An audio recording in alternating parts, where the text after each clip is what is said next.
Starting. Okay, we are live for the first Krypton Report comic book review on YouTube. That's right. See, if you enjoy listening to our voices, awesome. If you want to see our faces, you and I'm sorry. But I have with me myself, Tyler. That's right.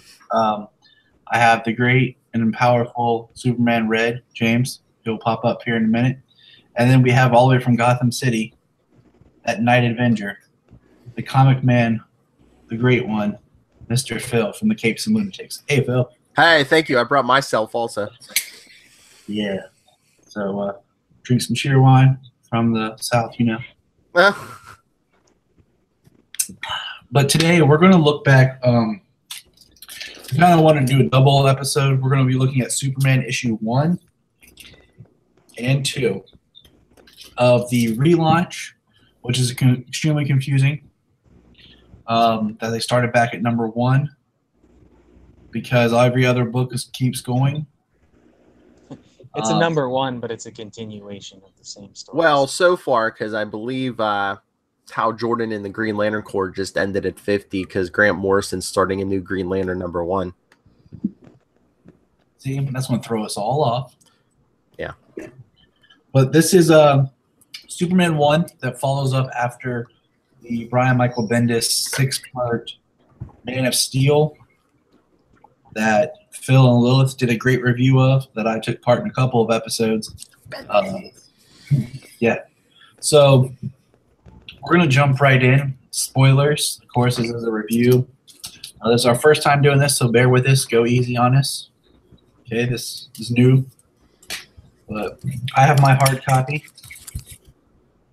Phil has his hard copy. Dave probably has a digital copy. I do. I do have a digital copy on my tablet. Hey, we like variety. And since there's only hard copies and digital copies, one of us has to be the same. So, but I just want to say first, I like this cover. I like the art on the cover.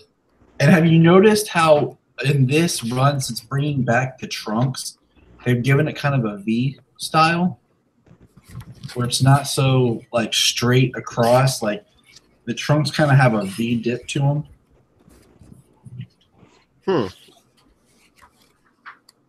You think so? Yeah, I mean, a lot of the artwork, as we go through the book, we'll kind of look. I noticed it as I was reading, but like, this page here, like it was kind of like you can see a little bit of a dip.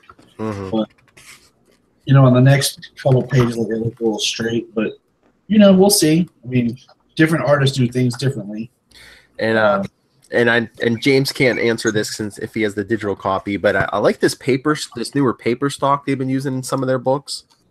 Yeah, it's like it's not as glossy. It doesn't it doesn't rub off on your hands either. It feels like almost the texture of like recycled paper. Yeah.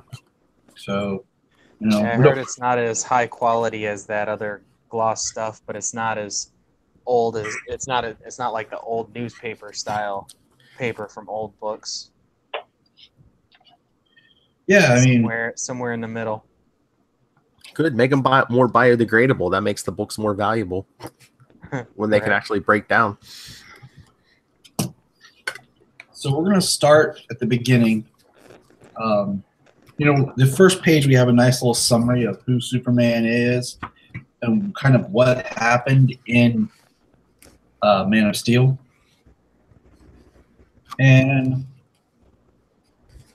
Clark is flying into space to stop the Dominators.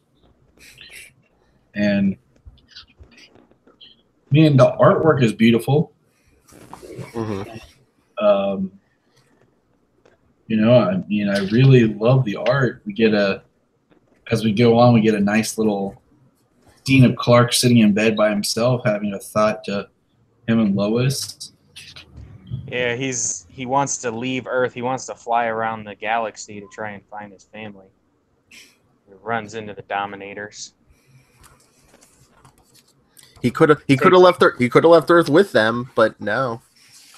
Yeah. I can't leave the Earth for 3 months.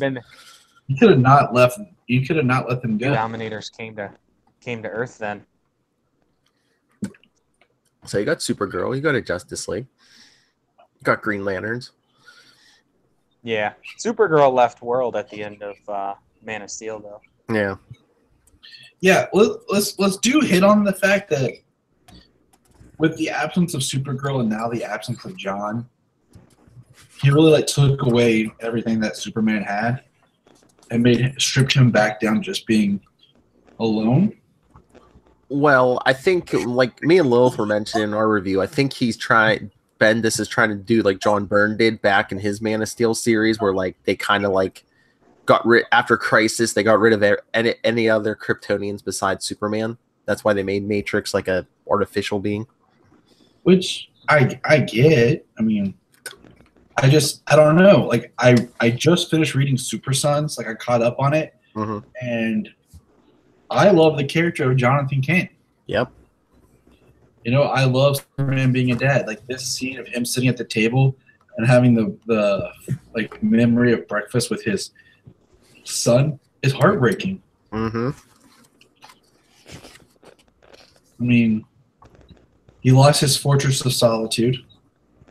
He takes the crystal, goes to the Bermuda Triangle, and creates the new Fortress of Solitude. Doesn't that remind you of Superman Returns of the Kryptonite Island minus the Kryptonite? Yes. Mm-hmm.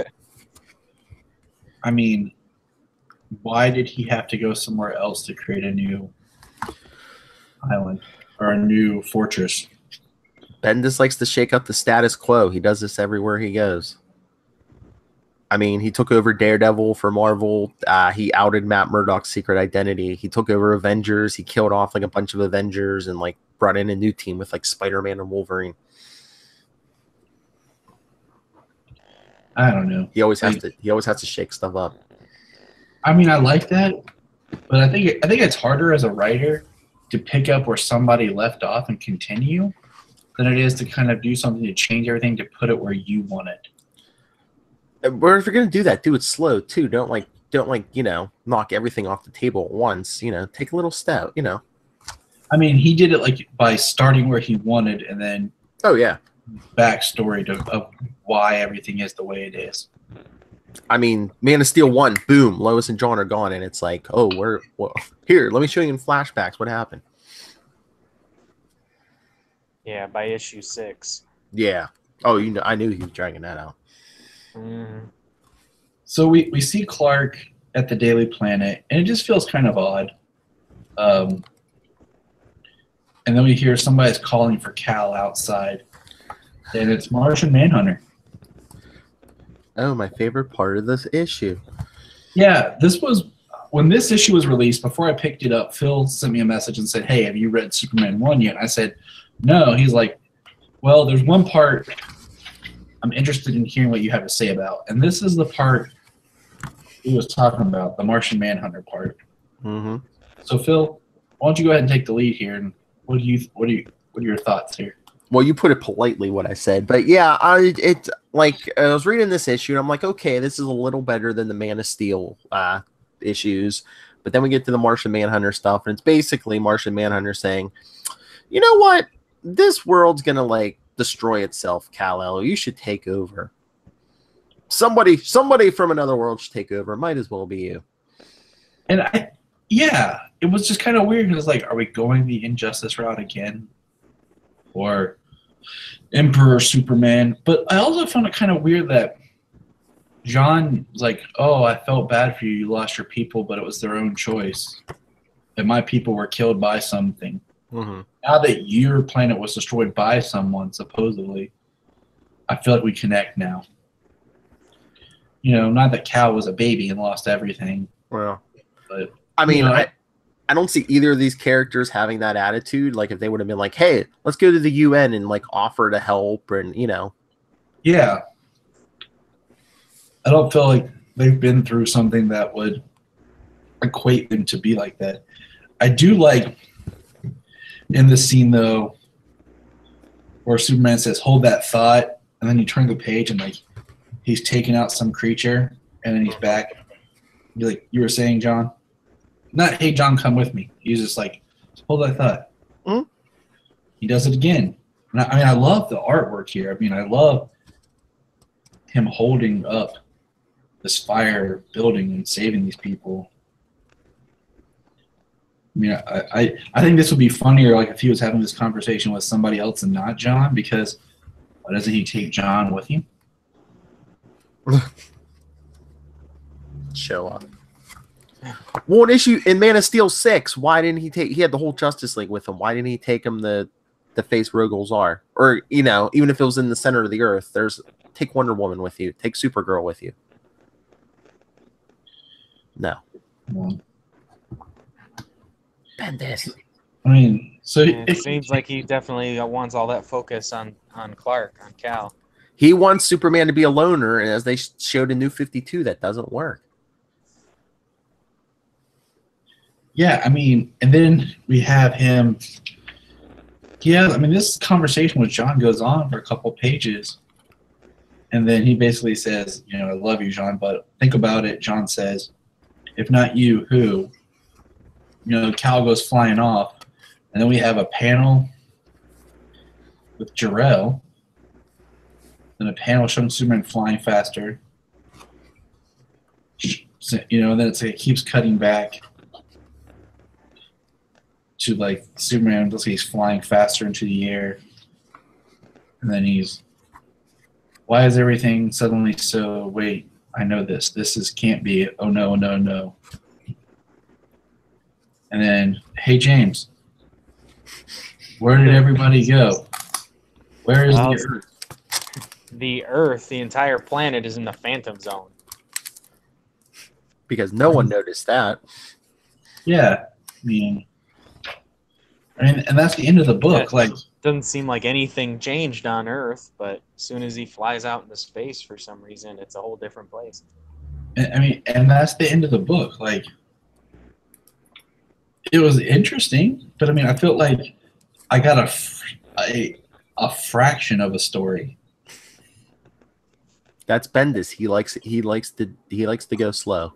That's how I felt. That's definitely how I felt coming up in issue 2. Yeah. It was interesting how it ended, being in the Phantom Zone. Like, how did that happen? How did nobody notice anything different being in another plane of existence? But yeah, going into issue 2, he slowed it down even more. Oh yeah. It's like, I feel like this would be something that you almost have to read the first trade volume to really have the meat enough of a story to talk about. I mean, it's this book was kind of like, in a way, like, hello, this is Superman. Hi. What's he gonna do?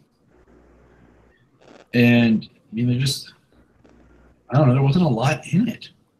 He like Bendis loves he writes for the trades. He takes what you could fit in 2 or 3 issues and stretches it to 6. He's always been like this. Well, a lot of people buy the trades. I mean, that's typically what I buy in hard copy form. That's what I've got on my shelves is trades. I mean, if it's a good story and if it's well paced and stuff, I don't care. But it's just I mean, don't do it for the sake of doing it. Yeah, I don't mind writing for the trades, like writing it, because I think that helps make it organized. But give us a story where I don't feel like I have to read, 12 issues to feel like I actually read something. Like, when you put down issue 1, what do you feel like you read? Superman set up a new house, talked with his buddy. And the Earth is in the Phantom Zone. I mean, pretty much all we got, right? Mm-hmm. So now we're going to segue into issue 2. It just came out. The cover there. I do like the cover. And I find it interesting that no matter what, you can't break free of that triangle image of the Phantom Zone. And Phil, I'm going to pick your brain for a minute because I cannot remember. Was the triangle Phantom Zone designed before Superman the movie? Or was Superman the movie thing? I think that's from I'm pretty sure that's from the movie. That's the first time I remember seeing it. See, same here. Like, yeah. So I feel like that's just one thing from the movie imaging that stuck so much. Mm-hmm. Now, when we first open this book, we see Lion-O. I mean, we see Cameron's. Dude, it straight up looks like Lion-O. Okay, like it looks like a Thundercat. I mean, dude's got some serious hair and a serious beard. Some people would kill for that beard. Yes. I mean, that beard has more hair in it than I think I've ever grown in my entire life and my wife's life together. It's basically a flashback of like the Tamaranians and going to war with the Thanagarians, but then why do we have to stop? They brought Rogol Zar. Retreat. You brought Doomsday. I mean Rogol Zar. I mean Rogol Zar looks like Doomsday and Lobo had a kid. And that's putting it. And that's it though. Like it's a quick flashback. They're terrified of Rogol Zar, and then nothing about what happened. I mean, I'm assuming a lot of people died, but well, that's been his whole thing with Rogol Zar. It's like he keeps telling us how dangerous he is, but we really, except for killing Kandor, what has he done? Would it have been much cooler if Rogol Zar, like this was like our first introduction to Rogol Zar, like if this like flashback had been put in another book or something like that before a story started, or had been like teased in like a vision that Starfire had, and then the Earth being in the Phantom Zone is like when Superman encounters Rogol Zar, and it kind of builds up this guy who's coming, and all of a sudden the way he just kind of is in a bar, hears about this, and then shows up in Man of Steel. I mean, he's got to be pretty dangerous, though, surviving him destroying the planet from the core. It's true. I mean, we know how bad he beat down on Superman and Supergirl at the same time, which takes a lot, but to survive the destruction of a planet, ready to do it again. Well, that was like the whole problem too. My problem in like the beginning of the Man of Steel series, Bendis has him saying, oh, the Kryptonians are so corrupt. I was like, okay, tell us, what did they do to you? He still has. That's the other thing. That's what he's dragging out, Bendis. What did the Kryptonians do to Rogol Zar? Yeah, why does Rogol Zar have such a hate for everything? I mean, counting the Man of Steel series, we're 8 issues in, and he still hasn't given us his motivation yet. Oh yeah, he's still a complete mystery. Don't know where he is, what he is, what he's doing, or why. I will say I love this artwork right here. Oh yeah, him flying. Yeah. I mean, I'm completely down with art, and I do love this little like narration monologue that he's doing about Green Arrow saying, "Is it hell not being able to turn your super hearing off?" And he says, "I can turn it off."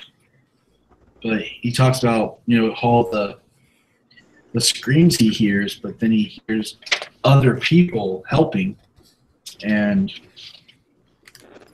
even though he's doing a lot, he hears people helping each other. And it's another, like, kind of like in the last issue, it's another really great spread of art with Superman doing Superman things. Yeah, this explanation here is my favorite part of this issue.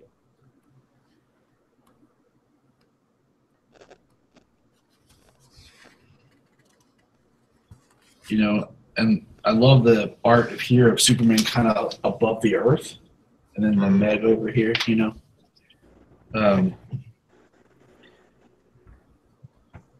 But we get, Superman trying to contact the League. And they're all kind of talking with Jones, that is. And then the Phantom Zone, a place so awful where Kryptonian law they don't put things a far advanced civilian didn't know how to deal with. And then it cuts to Rogol Zar saying this is where they throw their trash. Now, the first time I read this, I was following along, but I didn't catch it at the start of this next page was the flashback. You know, I was like, I was like, where's Supergirl come from? And I realized that, this page here is like, it stops. The current part stops with Superman looking over. And now here's Rogelzar, talking to himself, talking about things. We see where Kara sent him to the Phantom Zone. And it shows Rogelzar, when he entered the Phantom Zone.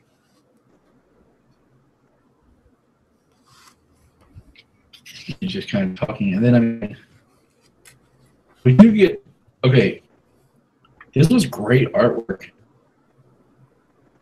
And the big reveal here, ready? Nuclear Man. Yeah.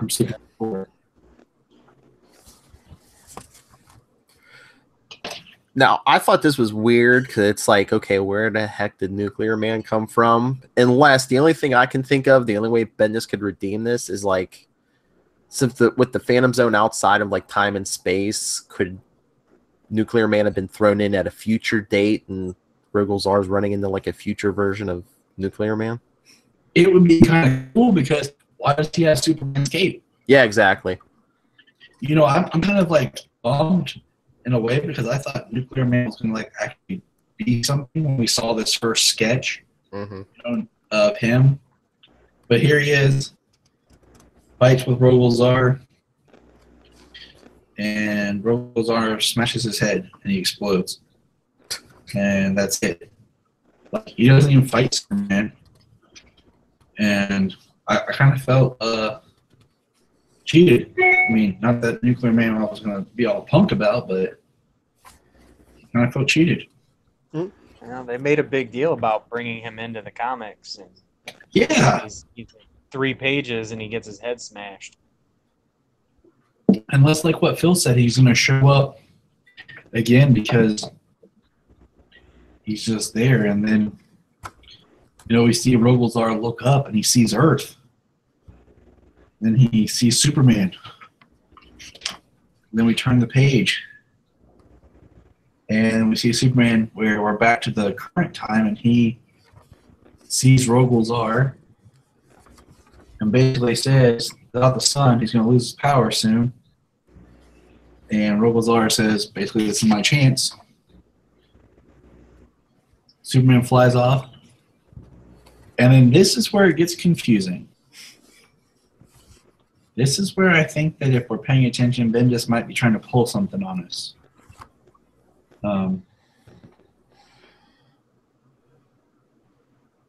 Because he says, no, Barry, this is the new Fortress of Solitude.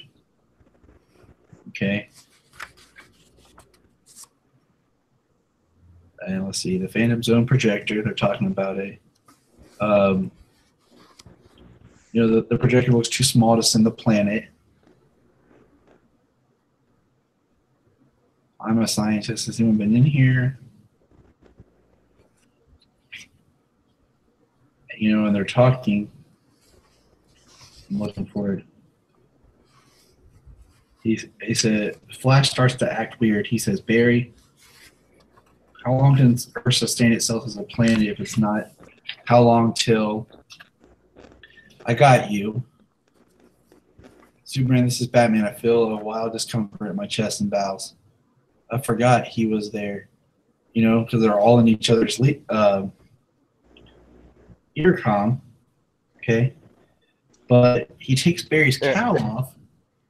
And what's there? I think they're linked psychically by Jean at this point, aren't they?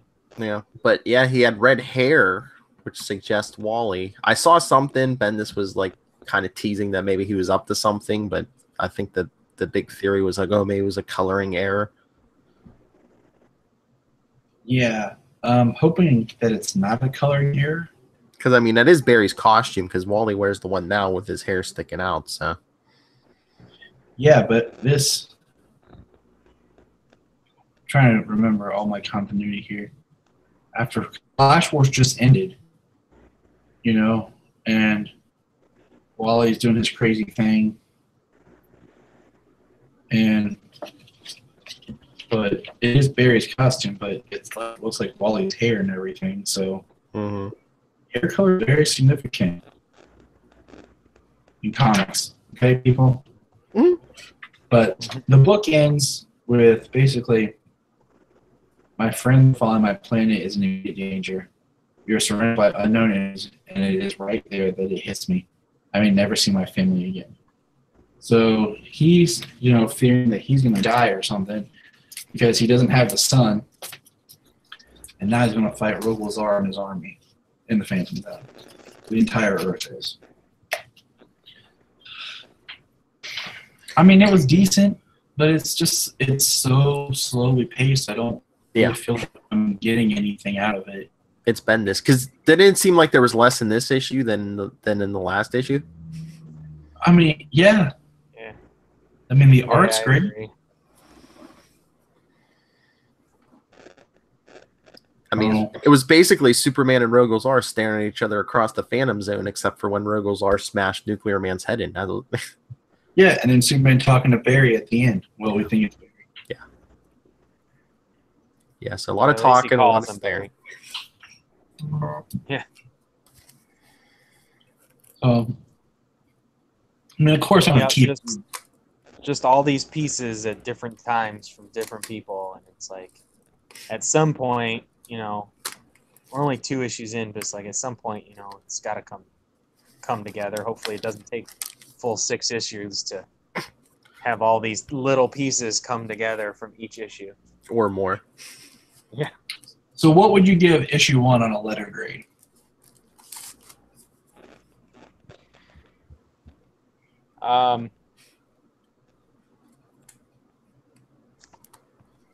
I liked issue 1 better than issue 2. I mean, the artwork's great. Some of the Superman super saves is pretty good. The confusing thing is Jean talking and how the Earth is there. But, I mean, I'd probably give it like a B-. See, I'm right there with you. I'm thinking B- because I love the super saves. I love the artwork. I mean, period, the artwork's great for both of these. The story is very slowly paced, which is annoying. But what are you going to do? Yeah, I think I agree with you, gentlemen, on the B- for issue 1. So what would we give issue 2? James? Just a C. I mean, it's average. It's really slow. There's a couple of interesting parts, and it's cool to see Nuclear Man drawn so well on the page, but it went nowhere. I mean, it really did. It went nowhere. So, yeah, just a C. It's a middle of the road. It's just exposition dump the entire issue, and not even sure what it told us because it didn't really give us anything new, anything to further the story. Exactly. With the exposition, I don't mind if it sets it up and the next one's like a really big issue. I'm still waiting for my weekly book called The Adventures of Jor-El, Lois, and John. So where's that at? But I would have to go with a C as well. Even a C-. I don't know. I don't want to be too hard because I don't get overcritical. At the same time, I'll go the C-. I think it's a full letter grade lower than issue 1. I just remember when I first picked up and I was reading Superman for New 52, and I was like, okay, this is okay. Superman, I'm not really connecting well. I don't know what it was in the story. I was like, it's all right. And then when Rebirth, when I read Lois and Clark, gearing up for Rebirth, every issue I couldn't wait to read the next one. Like, it just was so good. Mm-hmm. I was so excited, and I loved every issue. And then when Rebirth happened, I loved every issue of Rebirth, Superman, and Action. I really could not wait. Even the ones that weren't as great still held my attention and made me excited. And the fact that this now is back to being a monthly book when we're getting a bi-weekly book, I feel makes it feel even more slow. Well, that's the thing too. Bendis is writing Action Comics, and it's basically another storyline when they should just do like what they did in the 90s. He could, Superman and Action could continue each other. So if he's going to take this slow pace, at least he could put out another part every 2 weeks. Yeah, I mean, we're going to do a review here of Action Comics 101 and 102, just like we did this one to get caught up. But it's like, that's a whole nother story with like Clark more as the reporter is what he's going to try to do more in Action. It's more like street level Clark Superman. Yep. And this is more like space sci-fi Superman. We'll see. I mean, when Superman 2 came out, I mean, I even messaged you like let me know when you're done reading it, because besides that Green Arrow, besides that talk about the about his hearing and about the people who still help, about everybody who helps after so many bad things happen, that was my favorite part. And that's in the first page. Yeah, that's the first like 4 or 5 pages of the book. And it was all downhill from there. It was. I mean, I got excited when I saw Nuclear Man because I didn't know where or when he was going to show up. And then I got depressed when he was dead and there was nothing to it. And then the most interesting part of the book was the mystery of, is it Wally? Is it Barry? Or was it someone's coloring error? That's pretty sad. Well, Yeah. maybe when Superman 3 comes out, his hair will be back to being blonde. And there'll be a little box in the corner that says error from last issue. Right. Ignore it. It's a strange effect of the Phantom Zone. There we go. Oh, see, I'm wondering if we kind of need if there is some sort of crisis. I just want to say crisis. It's a word you don't throw out in DC Comics lightly. No. Although there's kind of sort of a crisis thing coming. Yeah, Heroes in Crisis. Yep. I'm actually intrigued. I'm going to pick up the first issue. Because that's where Wally's showing up next. Yeah, exactly. Yeah. Well, this was our first YouTube comic review. I know it's late, and we're super excited people. But hey, Phil, for all those people who don't know how great and powerful you are, give them a little shout out. Tell them about yourself. Well, if you can stomach listening to me, you can always hear me on the Capes and Lunatics and the Capes and Lunatics Sidekicks podcast. Follow us.